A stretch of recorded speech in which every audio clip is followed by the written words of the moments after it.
Hi everybody, this is me. Hopefully this time there will be not only an image but also sound. I just wanted to briefly talk a little bit about the game that I showed to you yesterday, Citadel.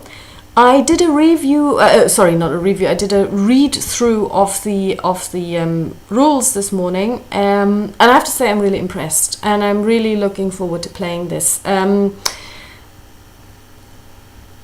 lot of people, have been playing this game, and there are a lot of errata out there. So I got the latest version. It's unofficial, but nevertheless, I think it's a good version of errata because I looked at it as well from Board Game Geek. They date back to 2011, so they're much newer than the game itself. I also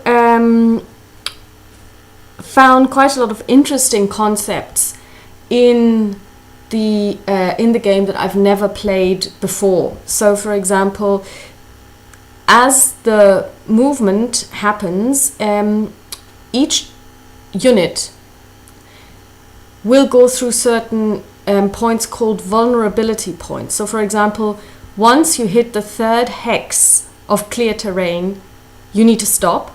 That's a vulnerability point, and then you can be shot at.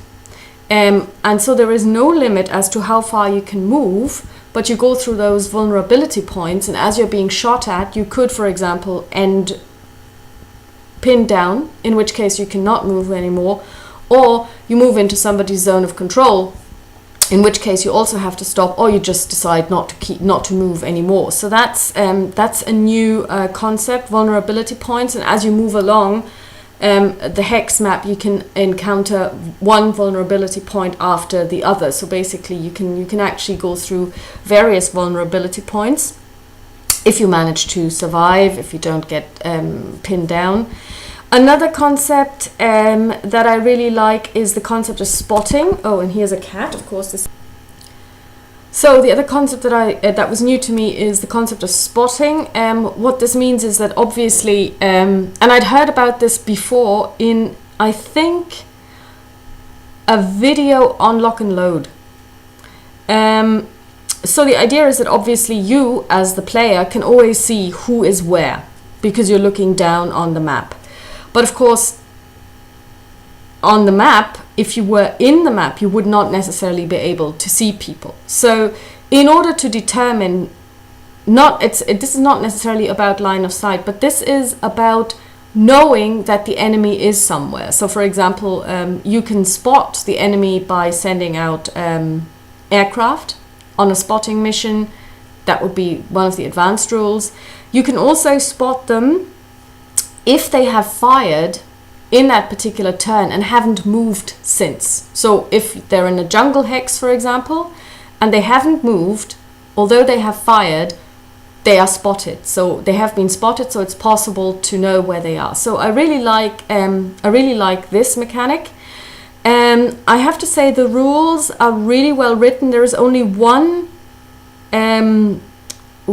section where I didn't really which didn't quite make sense. I had to reread it a couple of times, and then I ended up interpreting it, and I hope that I get it right. But then again, if I get it wrong for both sides, then both sides will either be equally favored or equally disfavored by my decision. I've already said that there are advanced rules, and these rules basically have to do with air support, supply, and there was another thing. Yes, there's a section on miscellaneous rules as well. And there is, for example, the fact that some of the pilots that worked for the French weren't really French. They were Americans, and they went on strike. There was all kinds of things happening, and you can actually roll to see, are they on strike, or are some of the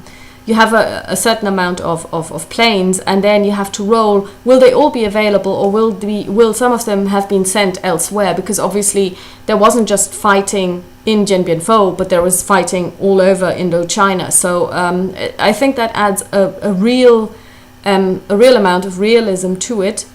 All in all, I think this is a really interesting game. I'm really looking forward to this.